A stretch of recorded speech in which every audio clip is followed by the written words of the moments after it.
हर रोज की तरह दिनेश लाल जी अपने शाम के सैर सपाटे से लौट आए थे। वह अपने जूते उतार ही रहे थे कि बहू ने कहा, बाबूजी, आज हम पार्टी में जा रहे हैं, हम वहीं से खा कर आएंगे। आज रात के खाने में क्या खाएंगे बताइए। दिनेश लाल जी सोचने लगे, आज भी रविवार तो नहीं है और ना ही किसी की शादी है, जरूर किसी पार्टी में जा रहे होंगे। छोड़ो, मुझे क्या करना है इस उम्र में। अपने विचारों पर काबू करते हुए दिनेश लाल जी बोले, ऐसा करो बेटा, मेरे लिए 2 रोटियां बना दो, दूध के साथ रोटियां ही खाऊंगा। बहू तुरंत बोल उठी, बाबूजी, सुबह ही जो बनाई थी उसमें से 2 रोटियां अभी भी बची हुई है। अगर आप बहू ने अपना वाक्य अधूरा ही रहने दिया, लेकिन दिनेश लाल जी अच्छी तरह से समझ गए कि वह क्या कहना चाहती थी। सुबह की रोटियां खाई तो गैस हो जाएगा। सुबह भी बहू मसाले वाली सब्जी ही बनाई थी, जिसके चलते अभी तक खट्टी डकारें आ रही हैं। और इस उम्र में पेट को संभालना मतलब किसी बिगड़े हुए बच्चे को संभालने से भी ज्यादा कठिन काम। बाबूजी बहू से बोले, नहीं बेटा, इस उम्र में बहू सुबह की रोटी या नहीं खा सकता। तुम्हें थोड़ी तकलीफ होगी, लेकिन मेरे लिए 2 ताजी रोटी बना दो। बहू को बहुत गुस्सा आया। वो गुस्से में ही बड़बड़ाते हुए उठी, अब 2 रोटियां बनाओ या 10, काम तो उतना ही बढ़ेगा। आटा गूंदो, रोटियां बनाओ, किचन और बर्तन साफ करो। इन्हें क्या है, इन्हें सिर्फ ऑर्डर देना है, काम तो मुझे करना पड़ता है ना। बस दिन रात इनकी ही सेवा करते रहो। बहू के बोल दिनेश लाल के कानों में पड़ रहे थे। हे भगवान, सिर्फ 2 रोटियां बनाने में इतनी तकलीफ, मैंने कोई 5 पकवान तो मांगे नहीं थे। उन्हें बहुत गुस्सा आ गया, लेकिन गुस्सा वहाँ किया जाता है जहाँ कोई सुनने वाला हो। उन्होंने अपना गुस्सा निकल लिया। अब तो उन्हें जितनी जल्दी गुस्सा आता था, उससे जल्दी चला भी जाता था। दिनेश लाल जी को अपनी पत्नी की बहुत याद आई। निर्मला के जीते जी उन पर कभी बासी रोटी खाने की नौबत नहीं आई थी। उल्टा खाने में 10 चीजें और मिल जाती थी। खाने के बाद साथ मीठा पापड़, अचार, दही, छाछ, सलाद और पता नहीं क्या क्या। दिनेश जी को बहुत बुरा लग रहा था। रहने दो बहू, मैं सुबह की रोटी ही खा लूंगा, फिजूल में तुम्हें तकलीफ होगी, और वैसे भी तुम्हारे हाथों की रोटी बहुत मुलायम होती है। मुझे चलेगा, मेरी वजह से तुम लोगों को देर नहीं होनी चाहिए। बहू को तो सोने से पीला मिल गया। वह अपनी आवाज मीठी करते हुए बोली, बाबूजी, आप चाय लेंगे क्या? दिनेश लाल जी अपने चाय पीने की इच्छा को दबाते हुए बोले, वैसे कोई खास इच्छा नहीं है चाय पीने की, मगर तुम अपने लिए बना रही हो तो मेरे लिए भी थोड़ी बना देना। हाँ बाबूजी, मैं अपने लिए बनाने वाली हूँ, आपके लिए भी बना देती हूँ, बोलकर बहू रसोई घर के अंदर चली गई। दिनेश लाल जी खुद से ही बातें करने लगे, अभी तो लाखों की जायदाद है मेरे पास, यह घर भी मेरे नाम पर है और खाते में भी लाखों रुपए पड़े हैं।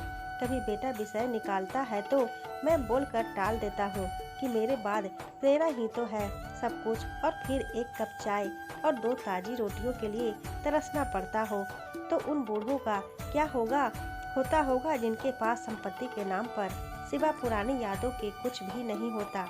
निर्मला को याद करके दिनेश लाल की आंखों में आंसू चमकने लगे और धीरे से गालों पर सरके।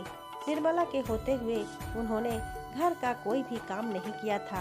आर्थिक जवाबदारियों के अलावा उनकी और कोई जवाबदारी नहीं थी। उनके व्यापार ने भी उन्हें अच्छा साथ दिया था। वह भी निर्मला से बहुत प्यार करते थे, लेकिन कभी जता या बता नहीं पाए। वह यह सच्चे दिल से मानते थे कि निर्मला उनकी किसी पूर्व जन्मों के पुण्य का फल है, लेकिन जिंदगी की भागदौड़ में वह निर्मला की मन की इच्छाएं पूरी न कर सके। उन्हें वैष्णो देवी जाना था, लेकिन हर बार यह यात्रा अगले साल के लिए पोस्टपोन्ड हो जाती। हर घर बार और संसार की जिम्मेदारियां संभालते संभालते कब उनकी इच्छाएं उन्हीं के साथ चली गई, पता ही नहीं चला। दिनेश लाल जी ने देखा कि उनके पोता और पोती दोनों ही स्कूल से आ गए थे। दोनों ने अपना बक्सा सोफे पर फेंका और दादाजी की तरफ दौड़कर उनके गले लगते हुए कहने लगे, चलिए ना दादाजी, खेलने चलते हैं। यही निस्वार्थ प्रेम के कुछ पल थे जिनमें दिनेश लाल जी भी बच्चों के साथ बच्चे बन जाते थे और सारे अपने दुख और यादें भूल जाते थे। वह कुछ बोल पाते उससे पहले ही बहू ने कहा, चलो छोड़ो दादाजी को, हमें पार्टी में जाना है, जल्दी से आकर तैयार हो जाओ, पापा भी आते ही होंगे। दोनों ही बच्चे दादाजी को छोड़ मम्मी की तरफ भागे। उनकी पोती 7 साल की थी और पोता 5 साल का था। दिनेश लाल जी अपनी सोच में डूबे हुए बालकनी की तरफ गए। बालकनी में धीमी ठंडी पवन में उनका स्वागत किया। बहू उनके लिए चाय बनाकर लेकर आई। बालकनी में रखी अपनी कुर्सी पर बैठकर दिनेश लाल जी घूट घूट करके चाय पी रहे थे। पी क्या रहे थे, निगल रहे थे, क्योंकि चाय के नाम पर सिर्फ कम शक्कर वाला गर्म पानी था, ना इलायची ना अदरक। दिनेश लाल जी मन ही मन सोचने लगे, बहू के जाने के बाद आज खुद अपने हाथों से चाय बनाऊंगा, इलायची अदरक और थोड़ी सी ज़्यादा शक्कर डालकर, और उनके साथ रोटियां भी खाऊंगा। रोटियों की याद आते ही उनका मुंह फिर खट्टा हो गया। चाय खत्म होने पर खाली कप लेकर वह किचन में रखने गए तो वहां देखा कि बहू और बच्चों का कप धोड़े पड़ा है। उन्होंने भी अपना कप धोकर रख दिया और अपनी डायरी लेकर बालकनी में आ गए। बालकनी में बैठे बैठे उनकी नज़र सूखी हुई तुलसी के पौधे पर गई। उन्होंने एक लोटा पानी लाकर उसमें डाल दिया। कुछ मिनटों बाद ध्यान से देखने पर उन्हें पता चला कि सूखे हुए तुलसी के पौधे में नई कुपले जैसे मुस्कुरा रही हो। टूंडे याद आया कि निर्मला हर वक्त हर सुबह तुलसी को पानी और शाम को दिखा दिया करती थी। अब तो शाम को ना तुलसी को दिया दिखता है और ना ही भगवान के मंदिर में जलता है। पता नहीं कितने संस्कार, इतनी अच्छी आदतें निर्मला अपने साथ लेकर चली गई। दिनेश लाल आसमान की तरफ देखकर बोले, निर्मला, मुझे और इस घर को अभी तुम्हारी जरूरत थी। तुम क्यों हमें छोड़कर चली गई? तुमने मुझे धोखा दिया। तुमने हमेशा साथ रहने का वचन तोड़ दिया। तुम मुझे अकेला छोड़कर चली गई। दिनेश लाल जी आंखें भर आई थी। पापा, इतनी ठंडी हवाएं बह रही है और आप है कि बालकनी में बैठे हैं। अंदर आ जाइए, नहीं तो बीमार हो जाएंगे। बेटे ने दिनेश लाल जी से कहा। बेटा, बहू और पोता पोती सब तैयार होकर पार्टी के लिए निकल रहे थे।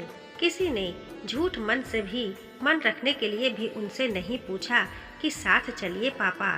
बाबा, आप खाना खाकर जल्दी सो जाइएगा। हमें आने में जरा देर हो जाएगी। ज़्यादा देर तक जागना आपकी सेहत के लिए अच्छा नहीं है। हमारे पास घर की दूसरी चाबी है। हमारी चिंता मत कीजिए, बेटे ने जाते हुए कहा। ऐसे बोल रहे हैं जैसे मेरी सेहत की बहुत फिक्र है। कितने दिनों से बोल रहा हूँ, डॉक्टर के पास ले चलो। बीपी बढ़ा हुआ है, शुगर भी चेक करवाना है। थोड़ा सा भी चलता हूँ तो हांफने लगता हूँ। बेटा कहता है कि बुढ़ापे में ये सब तो होता ही है, ज़्यादा भ्रम मत पालिए। वाह बेटा, बूढ़े बाप के पास बैठने के लिए थोड़ा सा भी टाइम नहीं है तेरे पास, और पार्टी के लिए टाइम ही टाइम है। ऐसे अनगिनत विचार उनके दिमाग में चल रहे थे, लेकिन फिर भी उन्होंने हाँ में सिर हिलाया। सभी पार्टी में चले गए। दिनेश लाल जी हॉल में रखे कुर्सी पर आकर बैठे। खाना खाने की अभी कोई इच्छा थी नहीं, इसलिए टीवी चालू की। आज वैलेंटाइन डे था, प्यार का दिन, इसलिए टीवी पर भी उसी के बारे में दिखा रहे थे। दिनेश लाल जी की नज़र पास में रखे अपनी पत्नी की फ्रेम पर गई, जिसमें लाल कलर की साड़ी पहन रखी थी। प्यार तो उन्होंने भी खूब किया था निर्मला जी से, पूरी जिंदगी किया था, जी जान से किया था, लेकिन कभी बोल नहीं पाए। टीवी पर दिखा रहे थे, लोगों ने लाल कपड़े पहन रखे थे। हाथों में लाल फूलों के गुच्छे लेकर वह ग्रीटिंग कार्ड्स की खरीदी कर रहे थे। पता नहीं दिनेश लाल जी के मन में क्या आया, उन्होंने अपने पैसों का बंटवा लिया और निकल पड़े।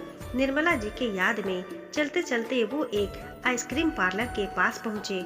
उनको श्वास चढ़ गया था, उनके सांसों की गति तेज हो गई थी। आइसक्रीम पार्लर के पास एक कुर्सी पर वह आकर बैठे।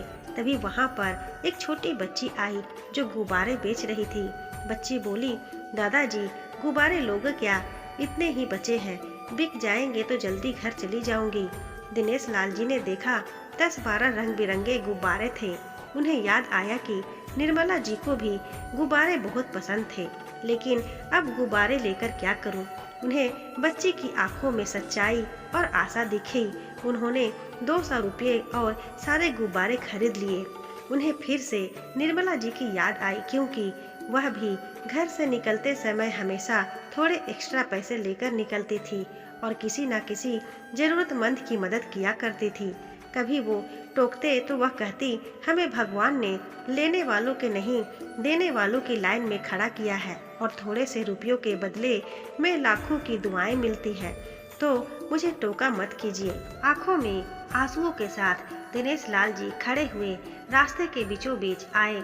उन्होंने आसमान की तरफ देखा, अपने हाथों में पकड़े गुब्बारे आसमान में छोड़ दिए और चिल्लाकर बोले, निर्मला, मैं तुमसे प्यार करता हूँ। उनके सांसों गति बढ़ गई, उनका शरीर लड़खड़ाया और जमीन पर धड़ से गिर पड़े।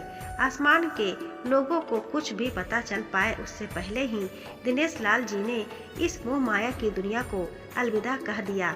उन्हें अपनी पत्नी से मिलने की बहुत जल्दी थी। दोस्तों, ऐसे बुजुर्ग जो एक दूसरे से प्यार करते हैं, उनकी ये मनोस्थिति को हमें जरूर समझना चाहिए और उन्हें उनके जीवन साथी से अलग होने के बाद ढेर सारा प्यार देना चाहिए ताकि उन्हें अकेलापन महसूस ना हो सके। आपको ये कहानी कैसी लगी हमें कमेंट करके ज़रूर बताइएगा। कहानी पसंद आई हो तो वीडियो को एक लाइक ज़रूर करिएगा। चैनल पर नए हैं तो चैनल को सब्सक्राइब करना ना भूलें। धन्यवाद।